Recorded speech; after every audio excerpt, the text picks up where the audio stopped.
classmates. Good afternoon, Ma'am Bing. And where our event is talk about Chantis Park. Chantis Park PH.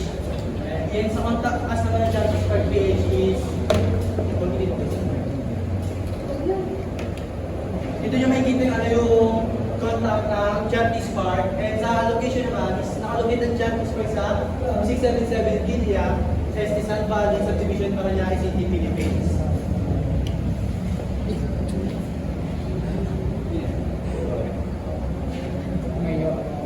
Company profile.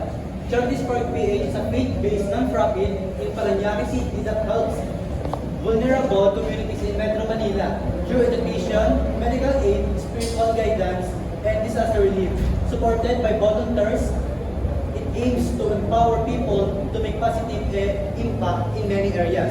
And our vision is to create a compassionate and empowered community where every person experiences hope, dignity, and opportunity for better future. Reflecting Chantis Park PH mission of faith-driven service and holistic support. And for the mission is to organize meaningful charity events and a volunteer non-profit committed to serving the poor, disadvantaged, and marginalized regardless of its religion or social standing. And Chantis Park tagline is unity in action, compassion in motion.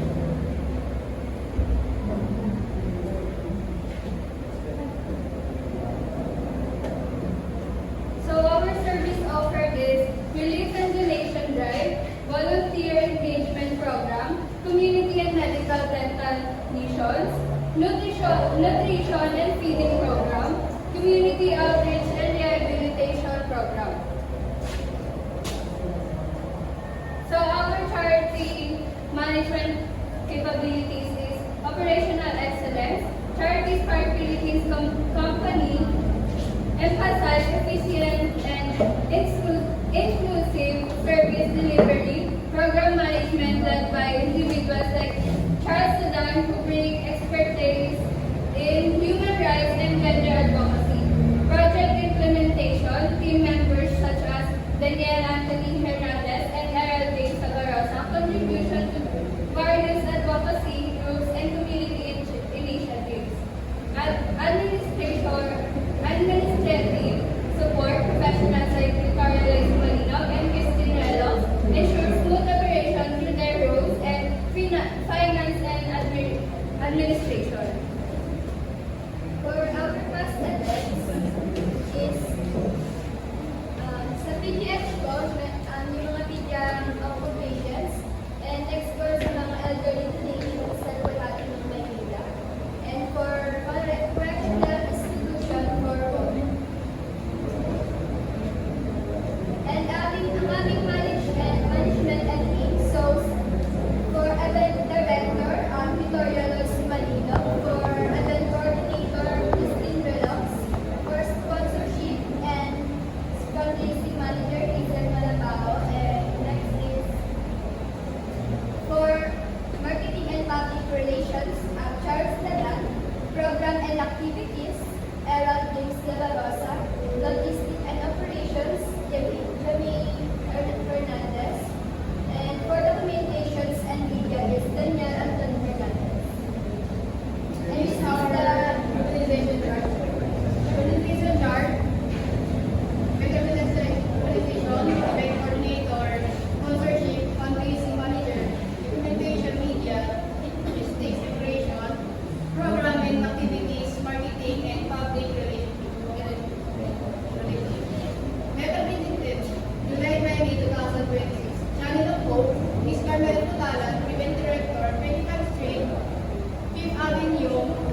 Name of this sponsor is Carmela Pagalan. Date of event, December 10, 2026. Name of event, Together to Change. Duration of time, 7 hours. And venue is Sport Complex, Paranaque. And this is our brief event summary description, or the 5 W's. But a charity event titled Together for Change came up providing meals at children, distributing school supplies, and raising funds for medical aid. And when scheduled for December 10, 2026, and were Sports Complex, Paranaque City, Metro Manila. And who organized by Charity Sports PH with Christine Relox as the event coordinator. Addresses to Miss Carmela Pagalan, event director of Channel of Hope. And why? To bring life, hope, and positive change to the community by helping unprivileged children and supporting health and education needs. And how? Through collaboration and support, including public acknowledgement and gratitude for contributors, social responsibility. And this is our poster for event. And this is the company Felicity map. And location located at Paranaque Sport Complex. And this is the inside of the event. And this is our floor plan. And as you can see, the stage is on the front and meron pong mga round table na each po is merong 10 chairs. And sa right po is may comfort room and sa left is yung fire exit. So baba naman po yung medical staff in case of emergency. And dito naman po yung mga school supplies. Sa baba po yung table for food. And this is the entrance and then exit. And also the fire exit. And this is the flow of our program.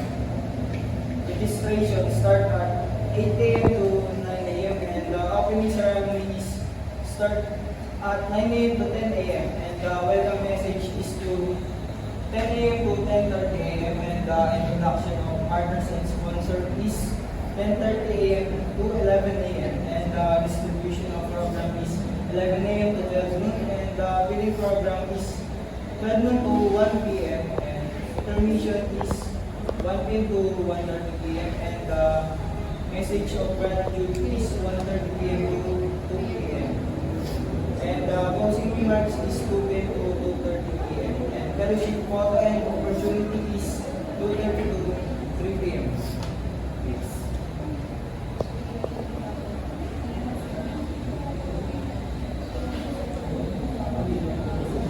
So, our proposed option na pwede namin, ito po. Yung first po, ito, the second, third, sa sports complex Paranaque. So, next is proposed option deals and coordinating program.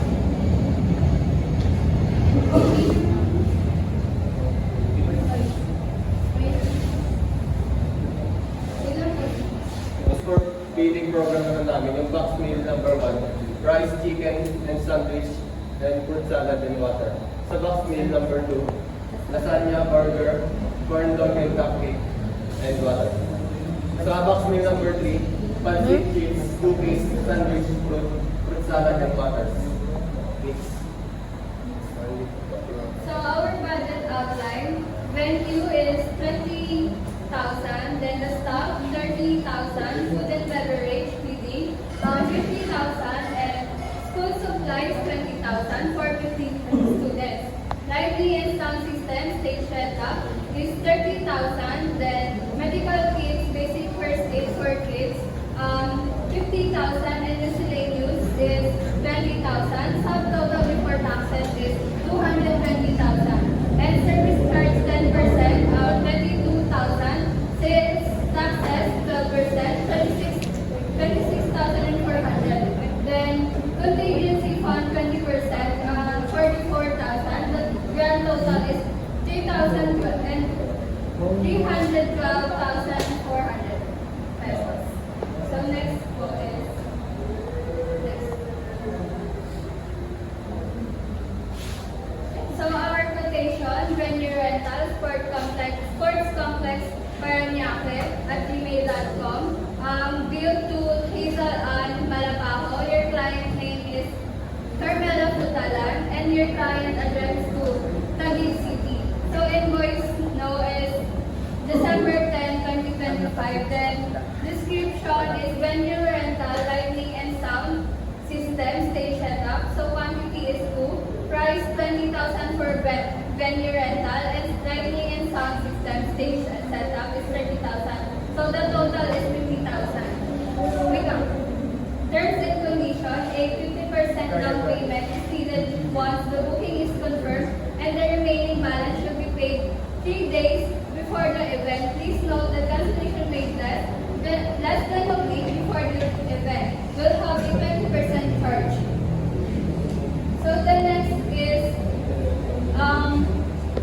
Beverage Catering is Mama's Catering. Build location Malabaco. Your client name is Carmela Putalan. Your client address is Taguig. Description is food and beverage box meal category food and drink. Quantity is 50. Then price is 350. Then the total is 50,000. Next. So next is the school supplies for National Bookstore is SM Mall of Asia, Jokno Boulevard, Pasay City. Beautiful Hazel and Malapaco. Your client name is Carmela Bukalan. Your client address to Taguig City and description is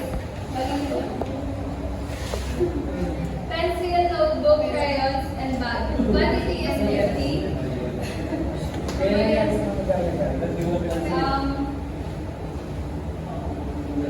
Price is sa pencil 10 pesos, the notebook is 30 pesos, crayons is 30 pesos, then bag 300 pesos.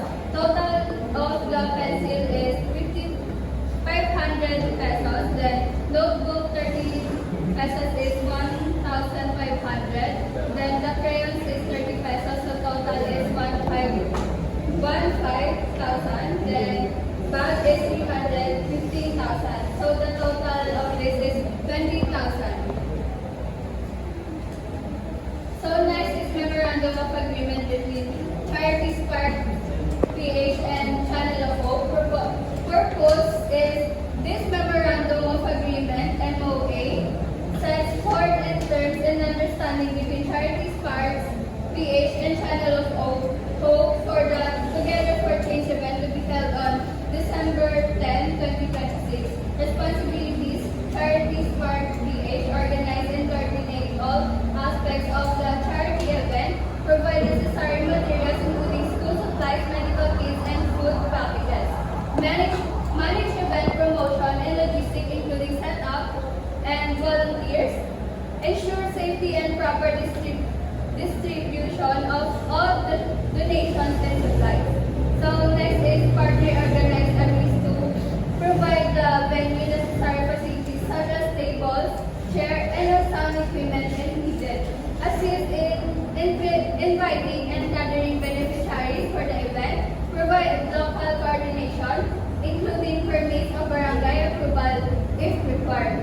Ensure security and crowd management during the activity. So next is funding and support. Both parties agree to project funding will be sourced from Charity Spark PH, sponsors and donations. The Channel of Hope may contribute additional support in kind, for example, manpower, equipment, or venue use.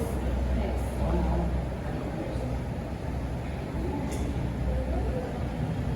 Number 4 is liability and insurance. Each party agrees to take responsibilities for the safety of their personnel and volunteer during the event. Charity Spark PH shall not be held liable for any injuries or damage arising from negligence unrelated to their direct operations. Number 5 is term and termination. This MOA is effective as of October 10, 2025 and will continue until the successful completion of the event or until December 10, 2025. Whichever comes first, any party may terminate this agreement and with written notice provided valid reason are stated. Number 6 is confidentiality. Both parties agree to keep any shared data, documents, or beneficiary information confidential and used solely for the purpose of the project. Number 7 is government law. This agreement shall be governed by interpreted in accordance with the laws of the Republic of the Philippines. Media and publicity. All media coverage, photography, and promotion related to the event shall be coordinated with both parties. Charity Spark page may feature the venue's name and promotional materials with prior approval. Next. For our reservation agreement is made and entered April 10, 2026 by and between Charities RPH for Complex Paranaque. So, what is organizer responsibilities? So, we have a promise commitment. So, Charities RPH agrees to organize and manage the charity event as scheduled in this agreement and ensuring that all planned activities and programs are properly executed. Next is for equipment and setup. The organizer is responsible for providing any additional materials or equipment not included in the guidance package, including decorations, audiovisual tools, and stage setup if required. Number 2 is insurance and liability. For insurance, both parties agree to maintain general liability insurance to ensure the safety and protection of all participants during the event. For liability is each party is at risk to identify and hold harmless the other from any damage, losses, or claims arising from their respective activities before, during, or after the event. Number 3 is force majeure. Unforeseen events, neither party shall be held liable for any failure to perform due to the events beyond their control, such as natural disasters, pandemics, power failures, strikes, or government restrictions. For postponement and rescheduling in the event of force majeure, both parties may agree to reschedule the event to a mutually convenient date. Number 4 is additional returns. For merchandise and education, charities per PH may sell merchandise or collect donation at events subject to prior approval and compliance with venue policies. For media coverage, any media coverage, documentations or live streaming of the event must be coordinated with venue management. For last is governing law and dispute resolutions, this agreement shall be governed by and constitute in accordance with the laws of the Republic of the Philippines. Dispute resolutions in case a dispute, both parties agree to resolve through mediations. If mediation fails, the issue shall be settled through binding arbitration.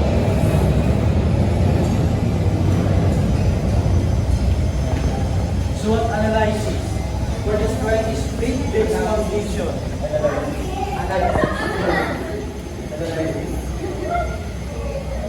SWOT analysis. Strength. Faith-based foundation, volunteer-driven and holistic approach, clear mission and vision. And the weaknesses, limited geographical reach, volunteer dependency, funding constraints, and religious affiliation.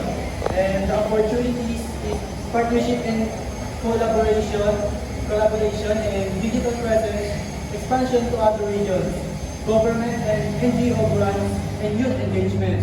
Sa first naman is economic stability and volunteer burnout, natural disaster and crisis, competition for resources, and political and social changes.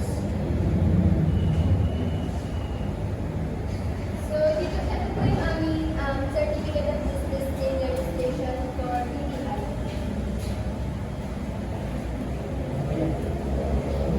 And so, ito naman po yung BIR namin.